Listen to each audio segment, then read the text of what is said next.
Не вежбав нејавко што треба, поише само се фокусирав на работа и на обврски и не бев онака општо среќен. Почнав да имам панични напади, значи взимав буквално да ја запамет за спиење. За спиењето морав да го средам, стварно бидат 8 сати, да не бидат 6 на пример. Сега гледам со сила да прекинам да работам. Тоа ми е поголем проблем сега. Дека цело време бараат нешто од нас повеќе, нова технологија да учиш, сега искочи ваков AI, ова се деси нова, и сега да го имплементираме кај нас. И тоа поише предизвика анксиозност и бърнаут вториот пат. Отколку првиот пат ја што грешев на лајфстайл и такви работи. За луѓето општо, тоа не се дешава. Значи се е за поише кликс, поише views, поише пари. Владимир, како си? Здраво. Добар сум. Вие како сте? Како си ти? Добре, рековме на ти идеме уште од старт. Одма се збунив, одма. Па добре, знаеш, мислам дека некако прво ти иде секој што вие, па после тоа опипуваш терен да видиш дали можеш вака или така, ама идеме со ти, идеме. Разговоров не е проблем. Јас сум добар. Сега само што сега зборавме за ова, само што истрчав водно матка и затоа нема да се движам многу денеска. Си стојам во една позиција и вако. Баш ми е било што може да збориме со тебе денеска. Тема која што мислам дека сега зема доста голем замав, поготоа ако ја ставиме во однос со ментално здравје, ама пред тоа кажи ми што е за тебе ментално здравје. Ментално здравје за мене е сите онака што се најприродни работи, пример исхрана, вежбањето и општо размислувањето и мајндсетот за животот. Тоа се за мене представува ментално здравје, зашто ако мислам дека едно од тие ако не ти е кој што треба, автоматски се е небалансирано. И така во последно време почнав да го гледам. Тоа беше мојата филозофија последниве неколку месеци, дека дали уште сум така помлад и поише ми се менуваат ставовите за све. И последниве неколку месеци така поише на тоа се фокусирав. Претходно, например, не вежбав нејавко што треба, поише само се фокусирав на работа и на обврски и не бев онака општо среќен, не бев енергетичен и така натаму. И сватив дека мора се да ти биде балансирано за стварно да ти е кој што треба. Менталното здравје, физичкото здравје, општо како духот да ти е кој што треба. Да. Тоа го сватив. Имаше нешто кое што те натара на тоа, некоја точка кај што си као, окей, не можам повеќе вака, дај нешто да сменам. Да, па имав како два бърнаути поголеми од животот, кај што првиот бърнаут ми беше што држав приватни часови мислам на финки, држав часови и многу претарав со часови, со студенти, со менаџирање, со сето тоа.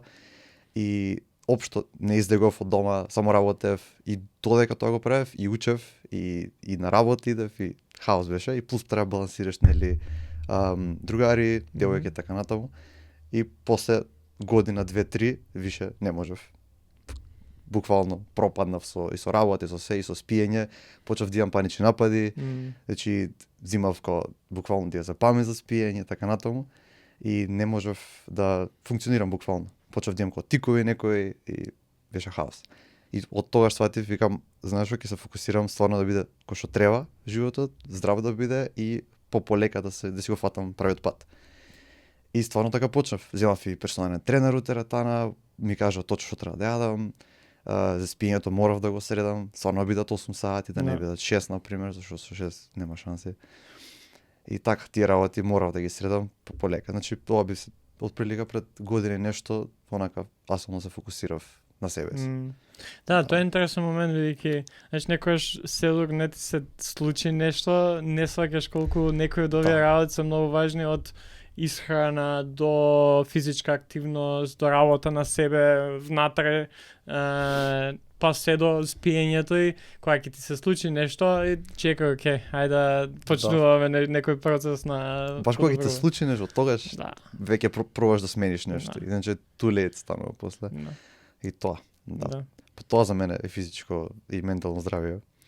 И така тоа. Да, кажи ми се, со Брна, мислам дека една од темите кои што не само кај вас у IT светот, туку и насекаде, поготово за млада личност, многу е лесно на сам почеток да навлезеш у тоа, бидејќи имаш многу идеи, цели, амбициозен си, ја знам од сам за мене колку мене ја имав неколку години кај што од сабаља до вечер работиш без разлика тоа дали е спорт, дали е нешто друго или еве IT кај што едноставно се сакаш да направиш, сакаш да напредуваш, сакаш да се покажеш. Да пробаш да видиш да. И после тоа сваќаш дека чекај, okay, зошто го правам ја ова, кога мене ти ќе кажеш панични напади, ја имав социјална анксиозност, буквално ме фати у моменти кај што ја мислев дека сум најона удобно со луѓе кои што ги знам, ја не можам да зборам, срцево ќе ми искочи. Да. Онака осеќаш анксиозноста, не ни знаеш дека анксиозност, ти цело време те удира. И после сваќаш дека од кога ќе добиеш некои drawbacks, нели, кога ќе добиеш некои проблеми, тогаш сваќаш дека стварно било проблем до сега, дека се собирало се, а си го супресирало нека цело време тој дел за анксиозноста.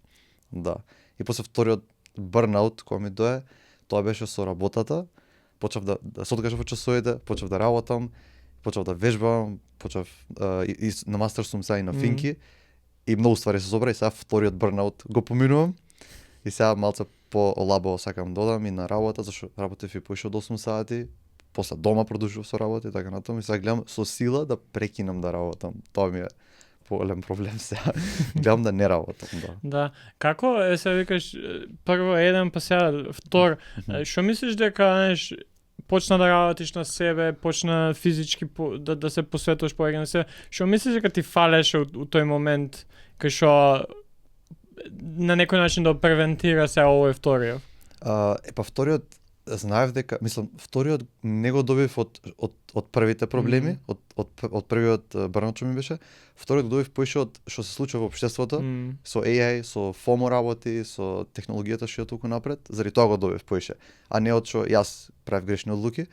И второто ствари беше дека многу брзо иде светот, многу брзо се менува технологијата и не може да постигнеме како IT инженери сега што сме. Дека цело време бараат нешто од нас повеќе, нова технологија да учиш, сега искочи ваков AI, ова се деси нова, и сега да го имплементираме кај нас, сега ти треба да го учиш у слободно време, да го практикуваш, да го пробуваш, и тоа поише предизвика анксиозност и burnout вториот пат, отколку првиот пат ја што грешев на лајфстайл и такви работи.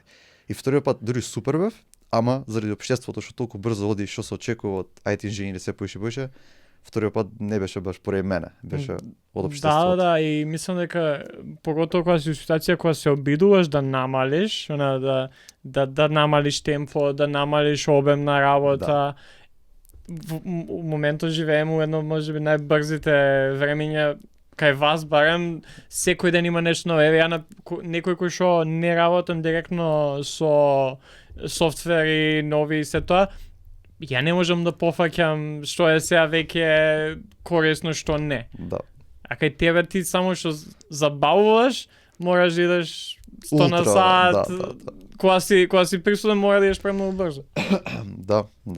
И тоа беше вториот burnout што се деси и многу ми е криво што тоа се случува у IT светот сега, што е птене брзо и да научиш нешто ново, после го забораваш за 1-2 недели, затоа што пак ново искачи, џабе си го учил, само колку да постигнеш со најфронтир, онака што се вика, нели, технологија. И не знам што ќе биде решението ново, зашто се убрзо се поише. И ќе видиме како ќе биде. Дали, например, ова превладува кај повеќето твои колеги, луѓе кои што или дали е нешто кое што едно работи со кој што повеќето софтверски инженери и луѓе кои што се во тој IT свет се соочуваат моментално? Да, премногу. Значи, од колегите на работа посебно, затоа што технички работам во стартап и стартап е нели нормално хаос, се пробува нови ствари, ако нешто не работи за една недела, одма ново нешто се пробува. И стартап, да, тоа се дешава кај моите колеги исто така многу. А за студентиве, например, на финки и општо други факултети, исто се деша огромен као burnout и fast pace, зашто од кога ќе научат некој обичен нов фреймворк, после нов излегува и тој треба да го учат. А они, нели, нормално никој не е навикнат да менува нови работи цело време.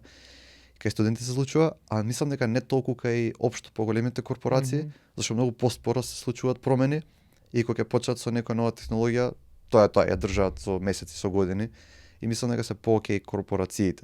Ама за стартап и за студенти е, мислам, no хаос. Да, тие што се напред, on the front lines, тие највеќе ќе страдаат у цела ваква ситуација, пошто тоа што некој мој размислување, една од работите кои што моментално се случува со AI, да, голема револуција може да наречеме, ама различно од било што до сега, бидејќи се движи многу побрзо од било што до сега што имаме, од индустријска револуција до, не знам, интернет ако земеме, се тоа требало време, знаеш, некојаш и со години за да ние од ден за ден се менува.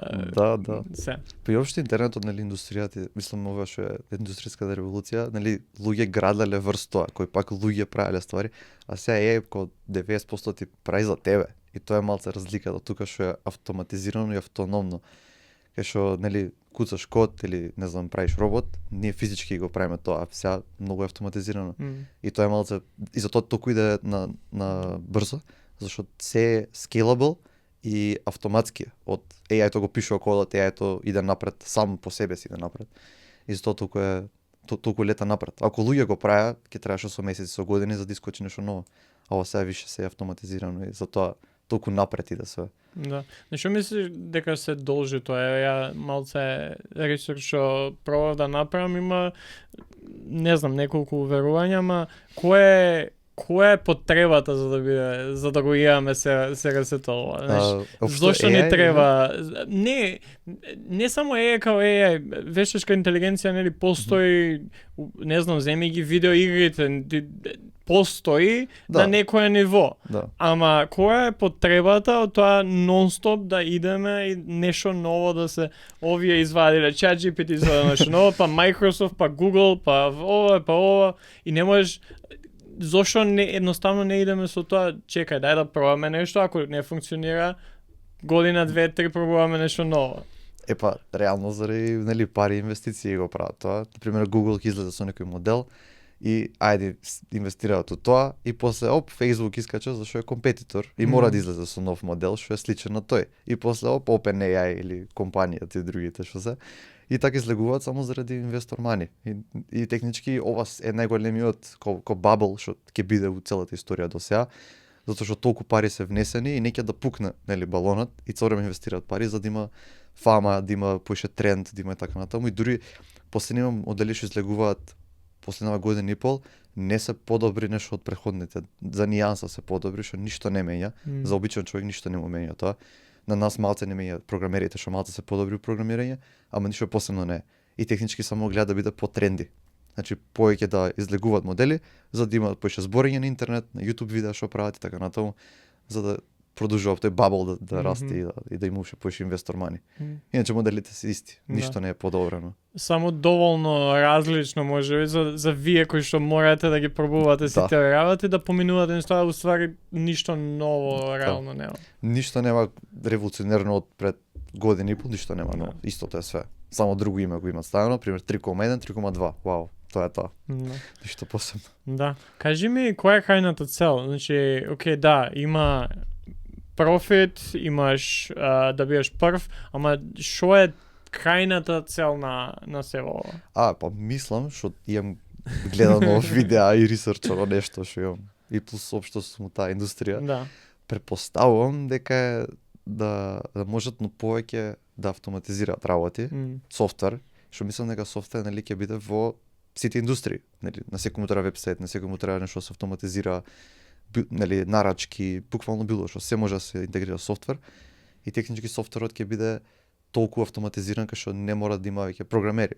Мислам, ќе има програмери, ама не до тој степен. Сега ако требало 1000 програмери, сега ќе треба 10 за истите фичерс, истиот софтвер се изгради се. И тоа е огромен кат кост на компаниите. Да. Тоа е идејата. Освен, например, тој аспект ти што викаш, кај што мора нонсто да пробуваш до тој степен да влегаш у бърнаут, кај што не можеш да пофаќаш све, па има и дел од FOMO, кај што мислиш дека ако не пробуваш нешто испушташ, колку уствари влијае врз тебе и врз лично за тебе, таа некоја страф од тоа, чека, ја што работам ова за година 2, 3, 5, 10, можеби ќе мора да барам нешто друго да работам. Да, па сум го размислил многу пати тоа. Сега за сега не се блиску баш да не заменат скрос онака. Барем тие што се окей инженери, тие што се птено онака што си куцкаат успат, ти е комотно може, зашто цела веб страна може да ти направи од еден текст, од еден сентенс да ти напише, една реченица. А дали ми има спатено страв, of course, нормално. А дали мислам дека е блиску сега за сега? Не, ама за можеби 5 до 10 години има шанса. Да. Ама пак треба, сега за сега не е толку ефикасно. Многу се трошат ресурси, како струја, се трошат овие како токени, нели токени што ги користи AI моделот, многу вреда ти е, многу се скапи. И многу треба да размислува, многу троши компјут, отколку ние што нас не требаат како 1500 калории да јадеме и можеме истото да го направиме со нели неколку дена, неколку недели, а он многу троши вода, струја и така натаму. Многу се троши. И сега за сега не е уште толку ефикасно. Изводливо, да. Да, за 5 до 10 години мислам дека ќе има шанса. Да, пошто тоа е едно од работите кој што ја например имам најголем проблем.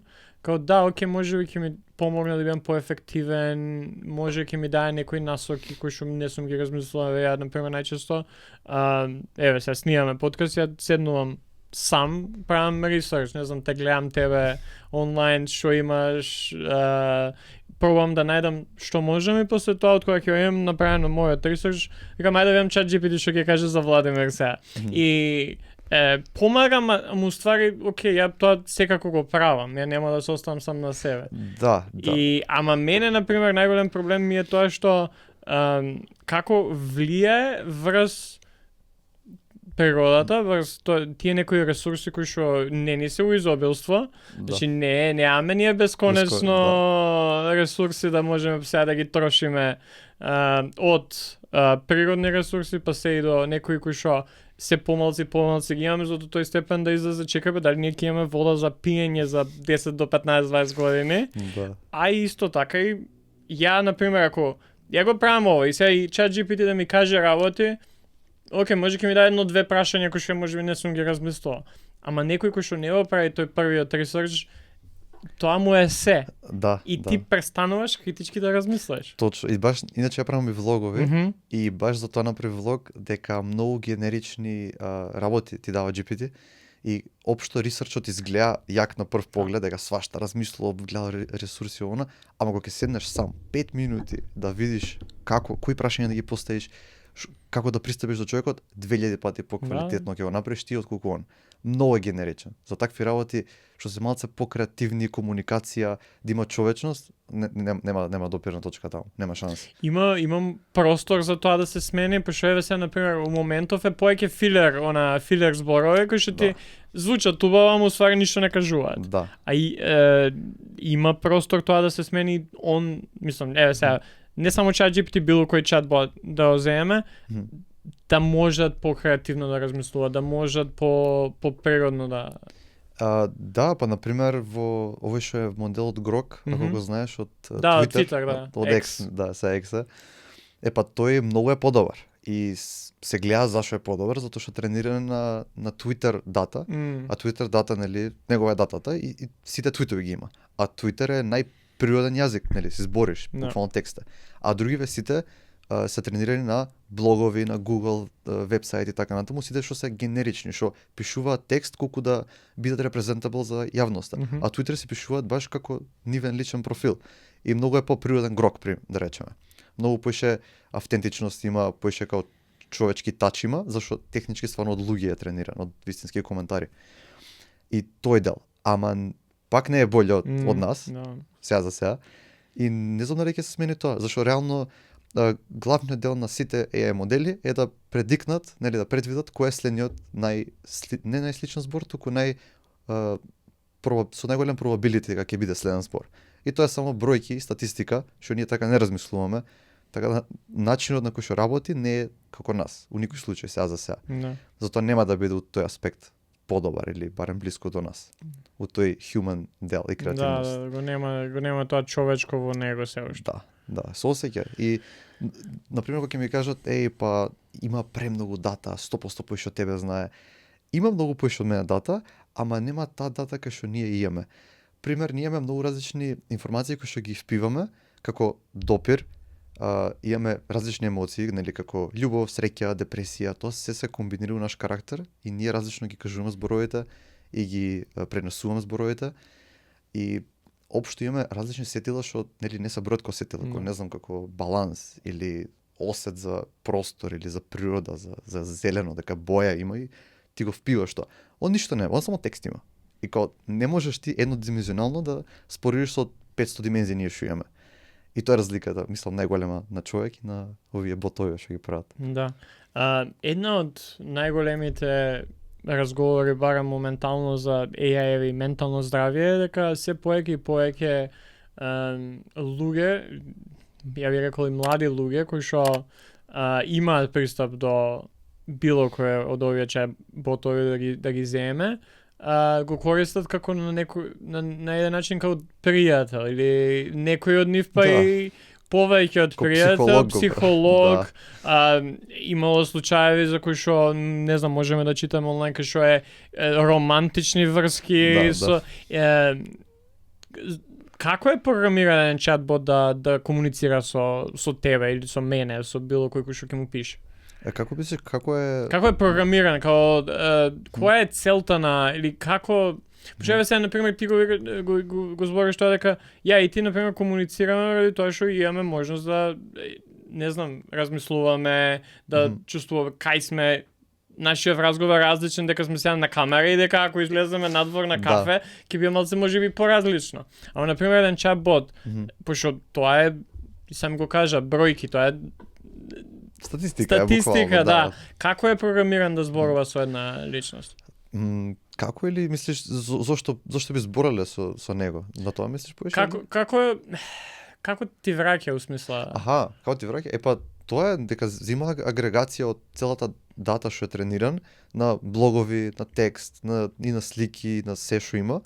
И кога ќе го прашаш прашање, дали ќе биде информационо прашање, дали ќе биде комуникација, било што, он само гледа во неговата дата што е најслично за тој дел, например, не знам зошто небото е сино, и секој што пишел зошто небото е сино и студиите за небото е сино, он ги гледа тие студии и ти враќа како агрегација од таа информација. И само ти го репрезентира убаво, со емоџиња да ти биде поструктуриран. Небото е сино затоа што и тој keyword што го има во студијата го зима. Basically тоа е зборот што е најчест во таа реченица. А, например, зошто зборат со него како другари, како психолог, и зашо, иначе во тој аспект е многу добар, затоа што тие работи не се емоционални, колку што луѓе мислат. Кога збориш со некој психолог, он не гледа како ти се осеќаш, туку он гледа што ти се десило, зашто ти кажуваш што ти се десило. И тоа се факти, и според тие факти он ти кажува како да пристапиш, како да ти е подобри, така натаму. Зашто, например, да речеме, не знам, некој родител бил, пијаница, се случувало нешто, тоа се факти и он според тие факти ти кажува што треба да правиш. И тоа прави и ботот уствари. Као од претходни што имало студии за психолози со примери со што се случувале. Например, кажува некој, немам другари, тешко ми е депресија сум, и сега он иде во тие студии кај што имале студии за кај што нема пријатели некој што било депресија и ти кажува што треба да правиш. И basically истото што ќе ти каже психолог. Ништо посебно не е. Како факти се. Па добро, ама не може да ти постои прашање. Пошто ние фактите, например, сега јас, ако се земам, не знам, ќе се скарам со Аманда дома и не знам, она ќе ми направи нешто, и ако внесам тоа, ја го ставам од моја перспектива, значи не е целосно факт. И например, ако зборам со психолог, 100% следува прашање, не усмисла прашање па зошто вака или туку кажи ми повеќе за ова. Значи, не би се согласил целосно со ова, бидејќи мислам дека повеќе ќе ти даде кое може би најдобро unbiased решение. Ама на крајот на денот ние као личности сме biased, ние фактите као ги прикажам е различно, да. Многу е поразлично. Дека од твоја перспектива, вие се карале, а ти си управо мислиш и за тоа и ти ќе покажеш. Ја идам па вака и ова и ја ќе ги тоа секогаш ми е еден од омилени серијали на YouTube да гледам се Reddit Stories на Smosh. Да. И ја и Аманда ги гледаме секој ден. И сега, ама има разлика сега ако ја пишувам приказната, ја ќе ги дам фактите кои што јас сметам дека можеби се важни. Ама ќе испуштам некои кои што другата страна смета. Да, тоа е делот кај што они нема да го сватат, тој bias дел, ама психологот ќе ги свати, зашто знае дека ти ќе подлажеш, ќе направиш, нешто фали. Ама мислев у делот кај што ако целосно му го даш контекстот и си нереален, дека фактите тие се и ќе ти кажеш што треба да правиш. Ама нормално, ние секогаш сме различни, зашто нели луѓе сме и различно ќе кажеме, бајас имаме.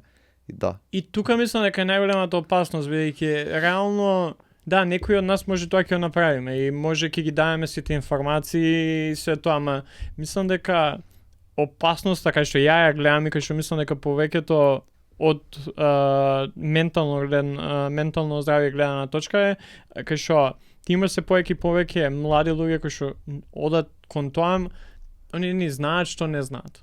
Да, и не знаат како и да го опишат и така натаму, да. И ти го добиваш тоа како информација, веруваш веќе ради тоа што користиш ChatGPT за други работи, стварно ти дава точна информација, не знам, ако сакаш да направиш ресерч за одредена работа за која што има доста информации на интернет, супер. И сега ја веќе имам изградено доверба со него. Лудо е како зборуваме за тоа, сакаш? Ама ја веќе имам изградено доверба со ChatGPT, со Gemini, со Grok, со кој да е. И поради тоа, значи ја земи го како личност. Ја ако се знаеме и не знам, стануваме пријатели, ја можам тебе да дојдам и да се доверам. Место да идам на психолог, тебе ќе те прашам. Сега место да идам на психолог или некој околу мене, ја идам на ChatGPT поради тоа што веќе ми има помогнат, ја му верувам. Да, дека од претходно ти помагал цело време и стварно биле окей тие, да речеме, и сега ти на секи му веруваш, нема врска како да.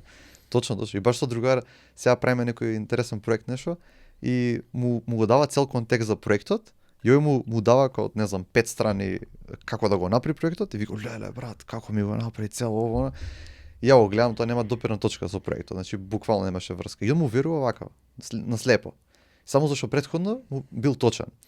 Да, и мислам дека тука е проблемот со тоа што ние мислам дека сме една од последниве генерации кои што можеме да имаме некакво критичко размислување кон она што ни се сервира. Без разлика тоа дали е ChatGPT, дали се медиуми, дали се луѓе околу нас, ама се повеќе ако ова продолжи вака да се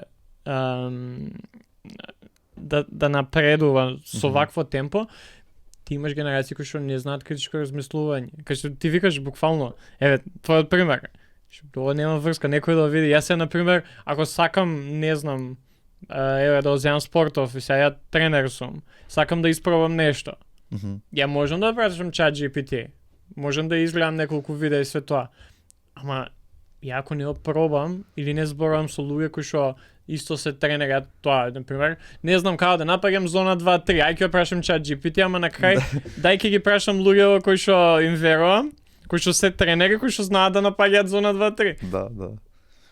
Тоа е оној момент кај што мислам дека се повеќе тоа критичко размислување ќе го нема. Да. Па сега кога бев во теретана се запознав со буквално вие што се средношколци у теретана класика, си вежбаат нешто лабово и им викам користите ли ChatGPT, што се дешава сега, што е тренди кај вас? И викам користам, ама не му верувам у последно време. Викам види почеле не му веруваат, викам што се дешава? Викам како дозна? Си викам да не ресерчал нешто. Па ми каже на теорија, мислам теорема, дефиниција ми каже, ја кажав и добив кец. Значи кога треба да не пробуваш буквално и така знаеш дека не е добар. И тоа е остварно барем пробуваат и сваќаат дека не е добар, значи не е кој што треба. И мислам дека пробуваат, не дека имаат критично размислување, ама пак го пробали, се знаат дека не е окей. И сега секогаш ќе има, нели, позади ќе му стои во умот дека па може да не е точен скроз и стварно ќе почне да поверува. И така мислам дека се развие критично размислување. Да, и само се надевам дека, знаеш, ќе пробуваат на теореми и на математички формули, отколку нема да биде нешто сериозно. Да, нешто на луѓе нешто. Да, и тука е тој момент кој што мислам дека има.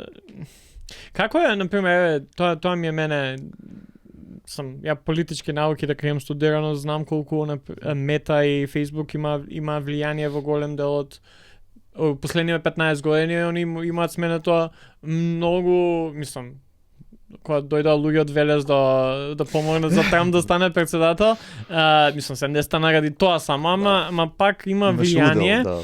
И сега проблемот е како ти или како некој да дојде и да го, знаеш, да направи за окей, овие се регулациите за да не идеме у погрешна насока. И секој останува збор за AI, како тоа може уопште да изгледа? Дали воопшто може да има некое регулативно тело кое што ќе има ингеренции врз сите овие работи? Да, иначе тоа е многу добро прашање, браво.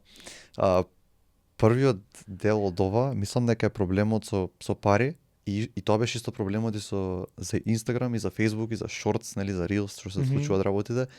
Никој нема да биде као сега ќе направиме алгоритам кај што ќе биде добар за mental health или за луѓето општо. Тоа не се дешава. Значи се е за поише кликс, поише views, поише пари, затоа што attention што добиваме, вниманието што го даваме на социјални мрежи, така прават они пари. И они го оптимизираат, што поише се има телефон. Ако го поише седиш на телефон, тога е полош. Тоа е реалноста и така ќе биде со AI стварите. Ако приметиш како му пишеш на GPT, некој прашање, било што, на крај од целиот текст те прашува прашање, ти вика сакаш ова ти го дополнам, сакаш ова. И гледаш се поише да седиш на платформата. Тоа е идејата.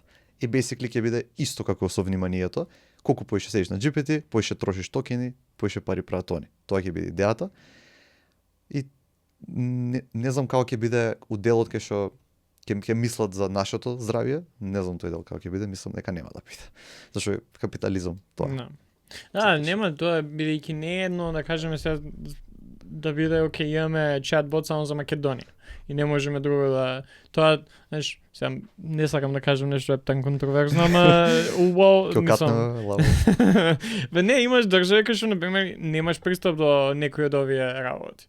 За интернет, така? За интернет, знаеш, до одредени работи, мислам, сега знаеме и ако земеме Кина, они си имаат своји таму социјални медиуми кои што можат они да ги контролираат. Тоа, колку е добро, толку е лошо за одредени работи, ама пак они можат да влијаат, окей, гледаме дека ова ни се случува со ментално здравје во државата и затоа програмата која што ќе биде дозволена да се користи ќе ги содржи овие работи, ние ќе надгледуваме. Овде тука попосле имаш проблем со privacy issues и се тоа, што се 100% издржани и уствари доаѓа ситуација ти си на lose-lose ситуација кај што нема шанси, нема излез од ова, ако сакаме нешто на поголемо. Да, ја можам да кажам нема да користам, моите деца нема да користат, или дур можам да го кажувам тоа да ќе го правам, ама на глобално ниво ништо реално нема да се смени. Да, а и например ако не користиш AI, интернет било што, ти се уназадуваш скроз од нели, од општеството, од работа, значи например сега да речам не користам AI, нели, како ќе бунтувам против него, дека сум програмер и неќе да ме замени, да речеме таа теорија ја возиме. И сега ако не работам ја со AI ништо, јас сум 10 пати непродуктивен од другите програмери. Зашто некој буквално да земе рандом студент, да му ставиш AI, ќе биде многу подобар од мене. Зашто ќе направи цел вебсайт за 2 дена. Ја ќе направам за 2 месеци. Тоа е разликата. И ти уствари после никој нема треба да те бара за работа, пошто они може да многу побрзо и поефикасно. И најверојатно ќе биде поевтино. Да, сигурно. Од ти да седнеш и да изработиш целосно, да се внесеш во селото. Да, и убаво кажа, со оној lose-lose situation. Мора да го користиш AI и сето тоа друго, а не го сакаш баш, затоа што многу има и грешки, и халуцинации прави и не мора да се користи. Да. Мора, мислам дека мора у голем дел од случаевите, единствено мислам и тука валјда ќе дојде она до значење оке зошто го правам ја ова.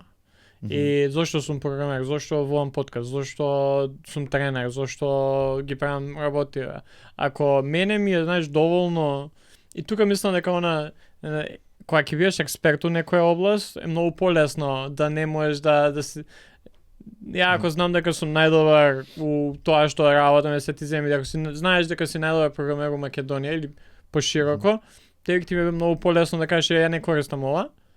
Поради тоа што веќе имаш изградено некоја позадина врз тебе и од тој начин, ама сега реално колку може да бидат најдобри у сферите на работење и тука и се останато, мислам за секојдневна употреба и за да ми заштеди време, за да не морам јас сега да поминувам време гледање видеа за да се спремам на подкаст, јас сум окей без тоа да живеам, така можам да си го дозволам, ама кога станува збор еве вашава професија поготово незамисливо може би моментално. За работа е друго. Општо не само IT, општо за, не знам, некој Photoshop што работат, UX, UI или мислам горе-доле се што со компјутер, Excel што работат.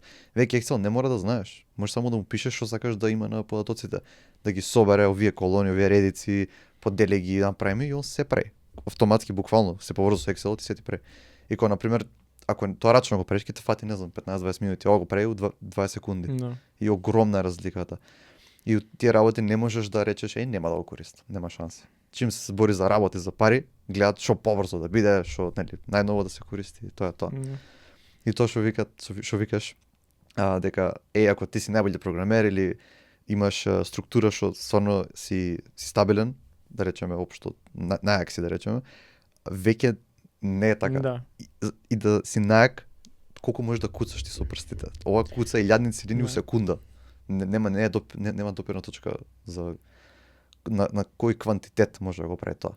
Да, тоа е тој момент кај што може у некој, затоа ми е интересно и не знам ова како ќе се деси, читам неколку теории дека знаеш ова може пак ќе придонесе да се вратат луѓето на некои оние занаети кај што не може да се знаеш не можеш ти AI. Можеш да искористиш да те ангажираат, например, еве земе не знам, автомеханичар. Ти не може AI да ти ја среди колата, која што нема AI у себе, реално толку софистициран за сам да се средува. И може ќе искористиш маркетинг, AI за да дојдат до тебе, ама кога нема да завршиш работа, пак нема да се вратат. Ама колку тоа стварно ќе се деси. Тоа ми е мене пошто, знаеш, сега еве ја како сум размислувал ако ја не сум гледал за занае да почнам да учам, јас знам што може да се деси, знам дека светот иде натака, ама ја кога сум дошол за да се одлучам што да работам, на што да се посветам, јас сум избрал нешто кое што знам дека нема пари. Реално, политички науки, например, знам дека таков сум. Имам пасија, тоа е друго. Да, ама и тука е тој момент и сега се повеќе млади луѓе, дали мислиш дека стварно ќе изберат да учат занаед? Отколку да прават пари у AI, без разлика што реално ситуацијава не е таква толку лесно за да можеш тоа да направиш. Да, не е лесна транзицијата у никој случај. Сам бега мислел што сакав да кажам. Ама добро. Да, тоа е. И нешто сакав за занаето да кажам. Иначе ја почнав многу да размислувам за тоа, заопшто дали нешто мајстори, дали земјоделство, дали правење патлиџани, многу интересно ми стана тој дел. И почнав нешто да истражувам за такви работи, за садење работи. И многу е убаво чувството кога сосеќаш еден со природата и многу е поразлично кога јас дека цел живот сум на компјутер од дете и дали ќе биде играње, дали ќе биде програмирање, било што цел време на компјутер. И ја тоа знам за животот basically. И кога почав поише да правам работи како вежбање, здрава исхрана и буквално природа да искачам, буквално смисла. Многу е поразлично. Кога друго е чувството и се осеќа како да многу е подобро. Значи, буквално не сум како да го опишам, различно е чувството, иако од дете сум на компјутер цело време, сега некако веќе не ќам. И не е за дека ме боли кичма или нешто, туку стварно не ќам. Не ми е убаво, едноставно не ме исполнува веќе тоа. Да, ама и јас тоа што кажеш на сам старт, трчам водно. Значи тоа да, ја можеби тешко е, напорно е, ама ти кога гледаш што е околу тебе, трчаш на камење, на врвот, ја чувствуваш природата, поготоа кога ќе се породи времето, можеш стварно да уживаш, па звуци има од секаде, па, знаеш, твоите сетила тоа го впиват, ние сме создадени за да бидеме у природа, не сме создадени да бидеме затворени у соба и пред компјутер да седиме. Па тоа го размислав последно време, цело време го мислев тоа, зашто колку е апсурдно тоа што се деша, буквално седиме у соба и куцаме 8 сати. Тоа е буквално многу блиско до ненормално, нели? И може некој буквално ќе скренеш, онака нема шанси.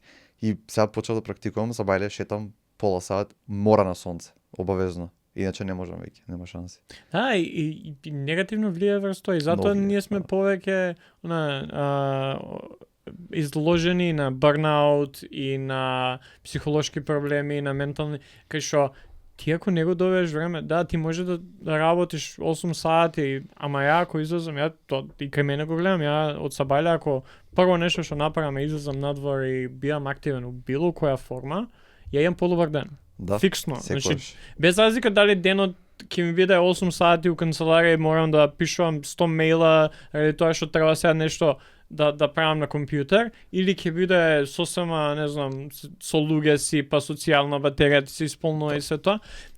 Мене ми ја се чувствувам подобро. Да, ќе те измори и после тоа си кома, треба да спиеш навечер у 10 сати си легнат, ама барем док ги правиш работиве, ти дава повеќе енергија. Прво, јас се чувствам многу подобро за себе, и ќе знам дека сум искочил од сабајле. Да. Тој момент. Па имаш и поише желба за следниот ден, за после што ќе биде, што ќе направиш, дека градиш нешто интересно. И тоа прескакав самите нешто сакав прескакажам за вредноста што сакаме да ја понудиме. Тоа што рече ти за пасијата, за тоа што имаш студирано, имаш политички. Да. И сега што го преш подкастот и така натаму, мислам дека ова на пример нема шанси AI да го замени или да биде блиску, зашто стварно нудиме вредност од вистинскиот живот, што кажуваме ние, што сме искусиле, што сме пробале и така натаму. И стварно многу автентично ова се. И затоа ги почнав влоговите, зашто мислам дека тоа нема шанси да биде ни блиску до заменливо или да го репродуцира исто. И тоа е, мислам, многу битна вредност што секој треба да ја дае. За неговото искуство и од животот, што пробал, што не му успеало и што следно. И тоа мислам дека е многу битно, што го правиш ти со подкастот. Многу е важно дека, знаеш, се обидува да зборува за работите така како што се. Ја тоа баш сакав сега да убава транзиција ми направи, што сакав малку да позборувам и за идејата позади тоа што правиш и ти онлайн, кај што колку е само важно да се зборува за овие реални проблеми. Сега не сакам да искочи сега збориме против AI. Не, AI е окей. Као AI, као вештачка интелигенција е окей. Ама како реално тоа влијае врз нас? Како реално може да влијае врз тебе кој што тоа го работи, човекот секојдневно мора да бараш нови работи, и врз мене кој што мора да го користам за да излезам напред или за да можам да продолжам да работам тоа што работам. Веќе нормално е да мора да го користиш. И да, не, многу влијае. Општо и за генеричните информации што ти ги дава, не знаеш што е вистина, што е лага, треба да трипл чекнеш и така натаму.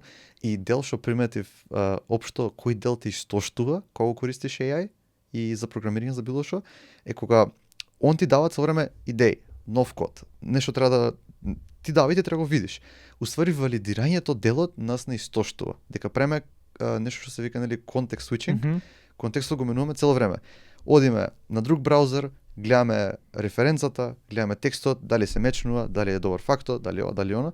И сори тој контекст switching нас најмногу ни изморува. Ти ако седнеш да работиш нешто 8 сати, цело време едното исто, не е толку изморувачки колку 2 сата нешто да менјаш цело време.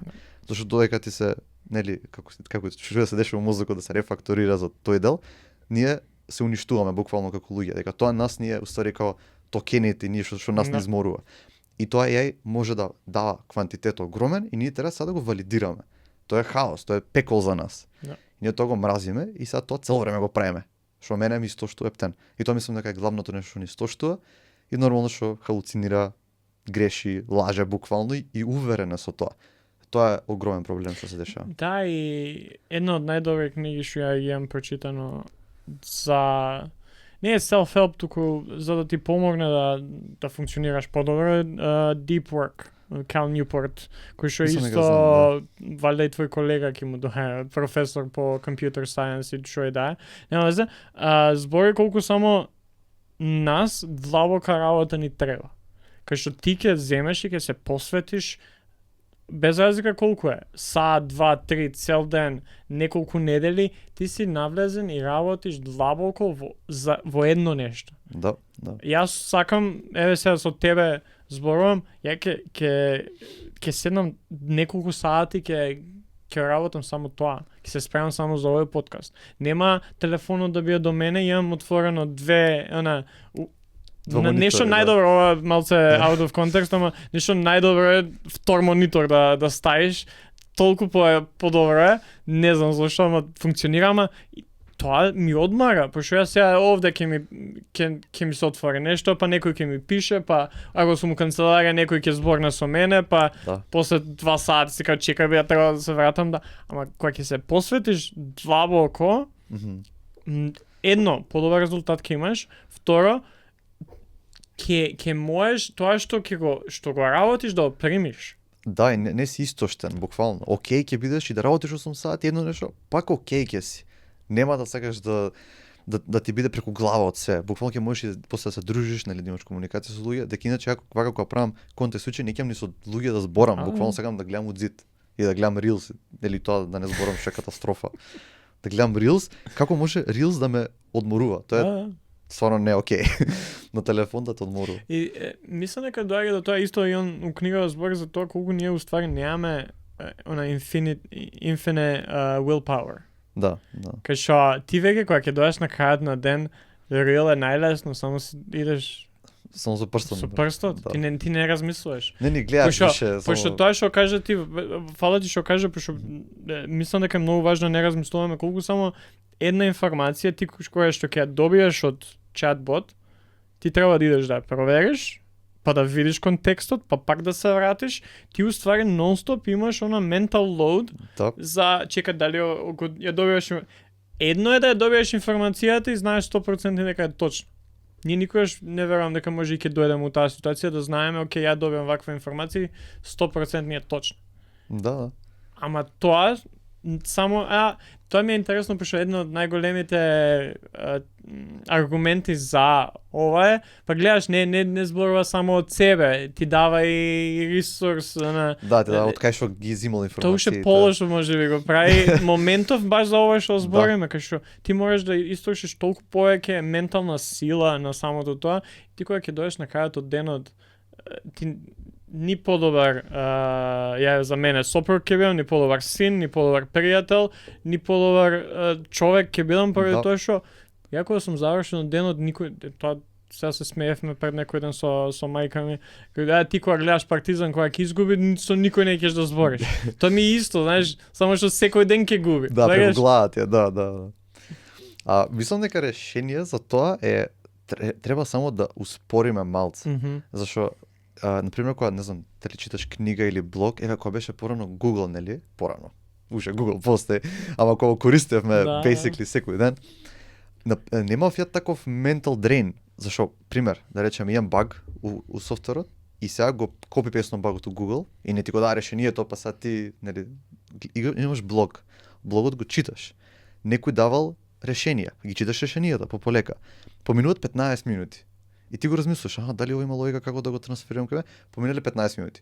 А со GPT што се дешава, ти дава решение, 3 секунди го читаш, идеш на друго. 3 секунди идеш назад. И толку брзо е што ти веќе не можеш да го процесираш, не зашто се десило. No. И после од дека толку брзо си го поминал, после пак се враќаш за да се потсетиш. И тоа е, мислам, огромниот дел. Блогот кога го читаш 15-20 минути, ти впива во тебе. Ти впива решението, визуализацијата, што и да читаш. И многу е поразлично од колку само на брзински да поминеш било што.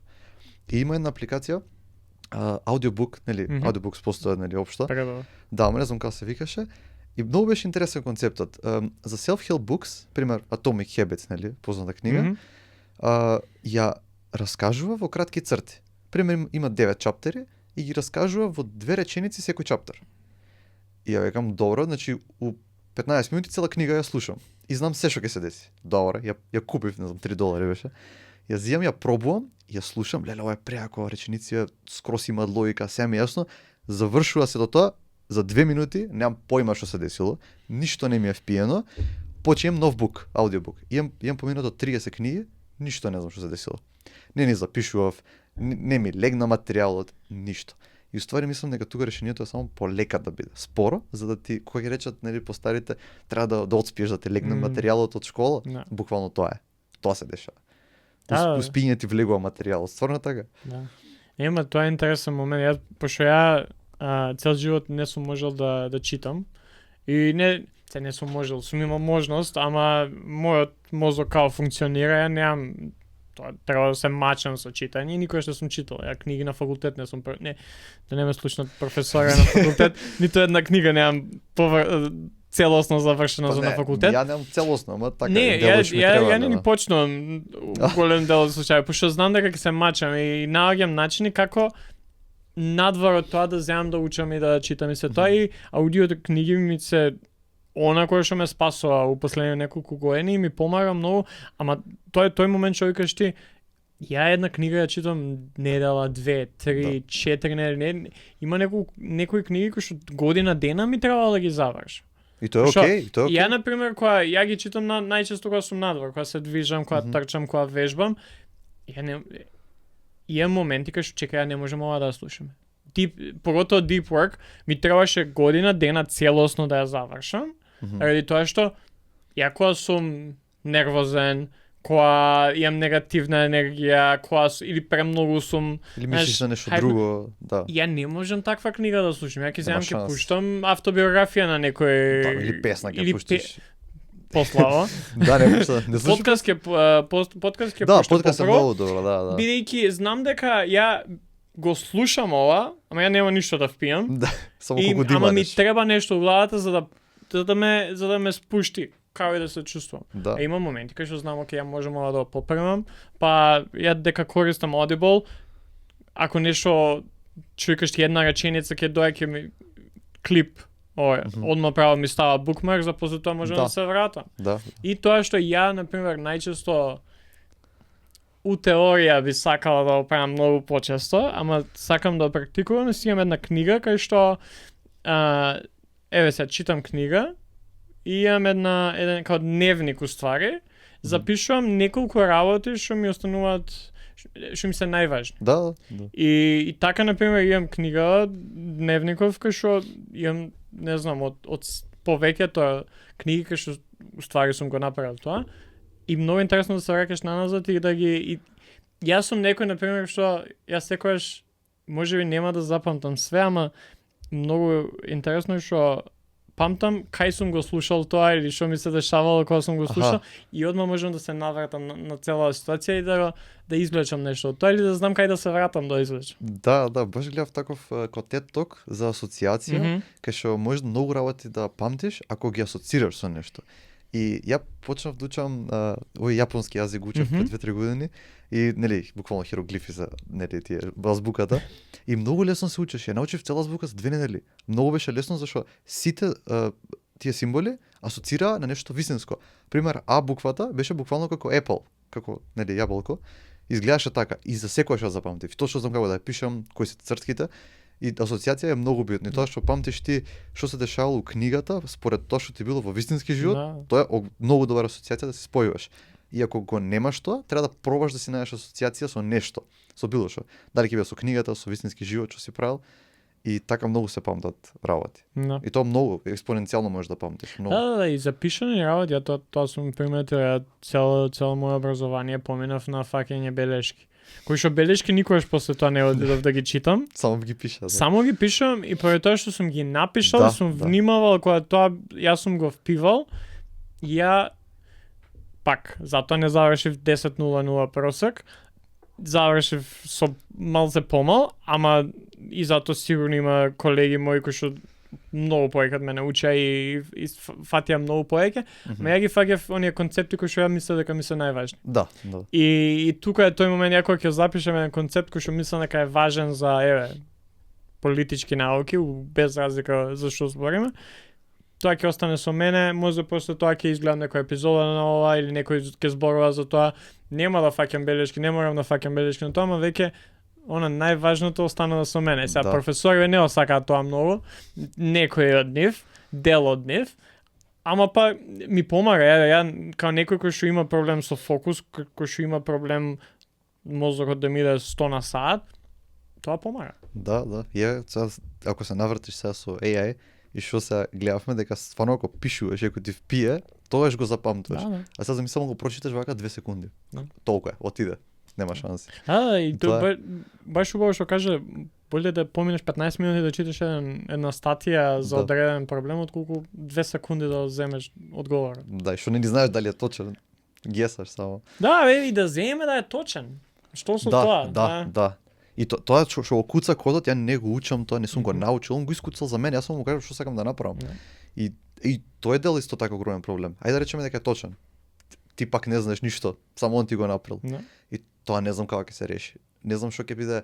Исто последно време размислав за образованието. Океј, сега се осеќам кој некој председател тука размислав за образование. Ама зашо имам учено студенти и си викав тоа што е поентата и за ја да им предавам, ако веќе може да направи многу поише од мене AI-то, и они може само да му кажат што сакаат.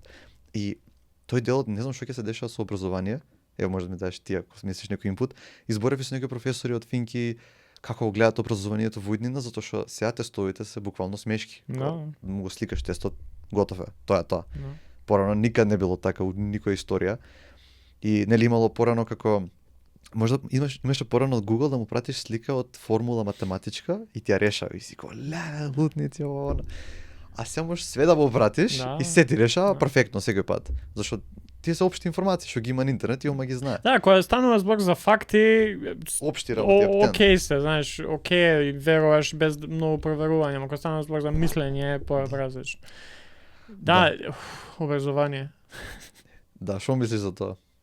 Не знам. Што би се случило? Не знам, гледа, ја... Мора да се адаптира, мора некако. Мора, и еве баш ја зборуваме со Аманда тоа, немаме уште деца, ама знаеш, размислуваш чекај кога ќе доеш у еден момент, кога ќе имаш деца, како ќе се поставиш со нив, кога станува збор, еве баш за образование, ако збориме конкретно, не знам. Да, и телефоните, ја не знам кога треба на дете му се да телефон, немам појма. Дали треба на 15, дали треба на 9, дали треба на 5, затоа што некои имаат со таблет се родени буквално. И многу Ја мислам дека родителите имаат најголема улога се ова. Да, нормално, да. Мислам дека еве според мене, кога веќе ќе станеш родител, кога ќе имаш дете и кога го пушташ тоа во образовен систем, тоа е, образовниот систем е таков како што е. Дали со AI, дали без AI, дали со некој Кембридж образование или не знам, норвешко образование, без разлика, ти како родител имаш поголема одговорност. Океј, детето не учи кој што треба, детето не добива доволно информации или доволно грижа или се тоа, што можем ја да додам на тоа. И од тука е оној момент со спорување, знаеш, да, не сакам да кажам што од сам старт, не може секој да си ја дозволи тоа. Не може секој да успори, без разлика дали има деца или не, пошто на крајот на денот ти мора да го издржуваш тоа дете, мора и тоа стои. Ама ако ги имаш тие можности, мислам дека е многу важно која улога родителка игра во образованието. Пошто да, ако сите деца околу твоето дете имаат телефон уште на 10 години, многу е важно ти да не му даеш телефон. Ќе му биде тешко. Ќе биде тешко, ама мислам дека кога ти си со тоа дете и еве да кажеме доаѓа 10 години, сите околу него имаат, тој нема или таа нема. Ама тоа дете има израснато у фамилија кај што тоа дете не знае дека телефонот може да го користи за многу работи. Пошто мене ме гледа, јас само зборам на телефон. Имам ситуации со блиски луѓе кои што они никогаш телевизор немаат пуштено, детево има 2 години, не знае дека телевизор постои. До толку до телевизор. Знаеш, ама тие се тие моменти, бидејќи ти ако го навикнеш едно дете да гледај ова магичен компјутер е буквално, све можеш на него. Да. Тоа дете многу е тешко после тоа, ама ако да го отвикнеш, да. Тоа дете ти ќе си играш со него, ќе спортувате заедно, ќе учите заедно, ќе му, знаеш, многу е полесно за понатака. Да, тоа дете евентуално ќе добие телефон и ќе научи секако што е и можеби ќе му е, знаеш, некојаш и предизвик. Ама ако му поставиш добри темели, тоа дете има поголема шанса за да и го искористи тоа образование какво и да е и да го живее тој живот каков и да е со или без технологии, бидејќи ти си му поставил некои темели кои што не може да се срушат туку така. Да, ова многу се согласувам со тебе и тоа е огромен проблем кај родители. Значи, ево само овој пример ќе го кажам, па ќе се надоврзам. Значи, идам у City Mall и најдистопијан нешто што имам видено е бебе седи у количка и има рилс до него го гледа рилот, завршува рилот и мислам 3 пати врти истиот рил, зашто нели на репит иде. Мајка му гледа дека завршил рилот, му скрола за него. Значи има човек што скрола за тебе, а уште само што си се родил. Да. Тоа е не е окей. Да. У никој случај, тоа е страшна дистопија. И од тогаш почнува тој дел кај што немаш внимание, сакаш се одма да те мава допамин, се ти е споро ако немаш телефон у рака или компјутер било што. И тоа мора да се среди и да се лимитира за деца обавезно.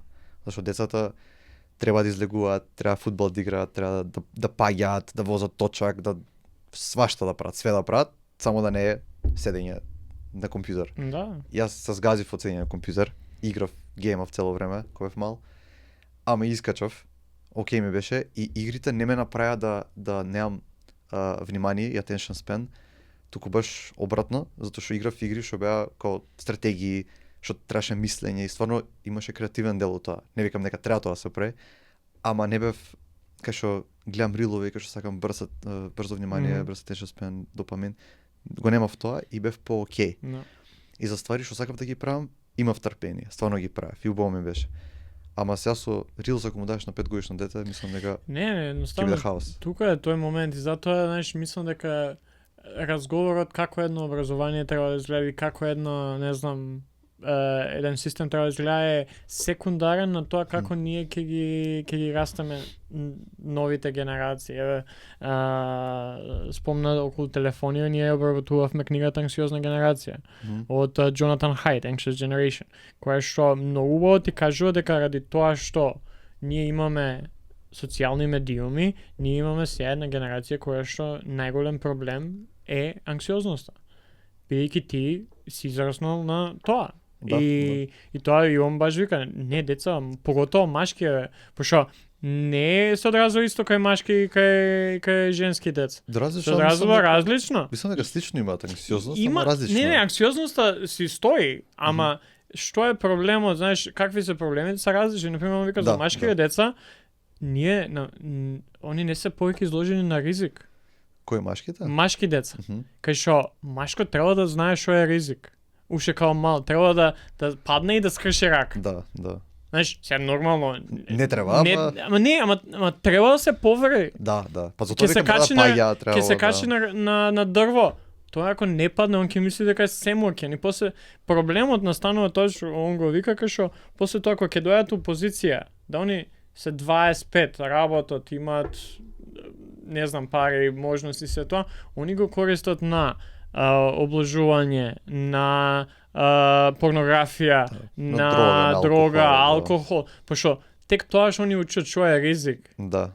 Сакаш? Да. И тие се тие моменти што уште од старт, а социјалните медиуми влијаат највеќе на тоа, поготово технологиите. Он вика на 18, ама вика реално тоа е многу неизволиво, пошто многу е тешко и предложува некоја мерка кај што од 14 со тоа што не смеш да користиш технологија у школа, знаеш, треба и општеството како општество да се земе и да направи нешто заедно, што ја како една личност можам да влијам на моето дете, можеби на тие родители околу мене. Да. Ама ако сите заедно направиме нешто, преземеме некоја иницијатива, ќе има многу поголеми можности тоа да успее и да смени некои суштински работи. Само да не сватат погрешно, не викаме да прават ствари кога се мали да прават дрога. Не го викаме тоа. Не. Тие се тие моменти на 20 години ризик е тоа. Да. Дрога, алкохол, порнографија, обложување, казино. На 5-10 години ризикот е играње фудбал, паѓање, не знам, свиткање колено, паѓање од дрво, паѓање док возиш точак, тоа е ризик. Да, точно. И како ќе научиш, тоа на тебе остана. Да. И тоа мислам дека треба така да биде, исто од мали деца. А тоа што читав у последно време за Силиконска долина, нали, Силикон Вели, читав дека не им даваат телефони до 15 у школеви, у средниве, тоест до 17-18, средно се, нели, до тогаш. И не им давале намерно и тоа кај што дел се е технологија. И не им дали, тоа било како private school и не смело телефони, никаде. И на одморни ништо. И тоа кажуваат дека стварно они сваќаат што се дешава у општеството и знаат дека нивните деца не треба да имаат телефон, зашто се тие усари богаташите, нели, у private schools ги носат и така натаму и не им даваат. Епе тоа е ако луѓето кои што работат на ова ти кажуваат ние нашите деца не им даваме телефони, тоа ќе ти кажува многу што и како. Тоа беше страшниот дел. Да. Владимир, фала ти многу за разговорот, ние веќе сат време снимаме, прелета времето. Се надевам дека ќе имаме и повеќе можности и се надевам дека ако некој те има запознаено сега преку подкастов ќе те побара и на социјални медиуми, бидејќи мислам содржината која што ја ставаше доста корисно, поготово за да се разберат некои од овие работи за луѓе кои што не се во IT светот. Така што Владимир Влогс, заследете го. Последно прашање, сите ги прашувам тоа, не те најавив што сакав да видам како ќе одговориш. Сега, за оние што издржале не слушаат повеќе од сат време, што би ги прашал ти на нив? Што би ги прашал гледачите? Да. И тогаш кога бев у Синаплекс, кога те гледав истото, си да ги фати сега на ненадено. Што би ги прашал? За општо, за било шо? Може да биде нешто поврзано со разговорот, нешто сосема неповрзано. Имаш целосна слобода од мене. Кај искачат у Скопје, дека нема кај да си искача. Да ми кажете кај искачат, да пишете у коментари. Само што направи иначе апликација за Nightlife, искачање, така да ете ко промо фри си направи сега тука. И тоа, не сварно, кај искачате, дека може да искочиме заедно, да се подружиме, може ќе биде интересно, ќе се запознаеме со нови луѓе. И тоа,